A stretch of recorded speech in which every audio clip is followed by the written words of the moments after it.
Christina Grimmie's loved ones mourn after she was killed in a shooting.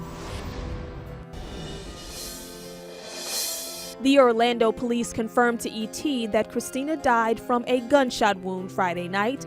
Loved ones paid their respects to the late singer on social media, including her Voice family.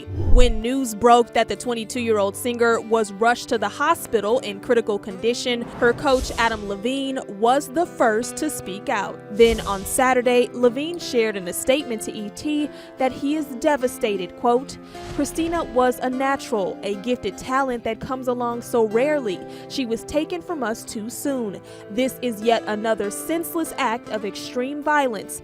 I am left stunned and confused how these things can conceivably continue to happen in our world." Blake Shelton also tweeted his condolences early Saturday, writing, "I am stunned and disgusted and heartbroken that we lost that sweet little girl."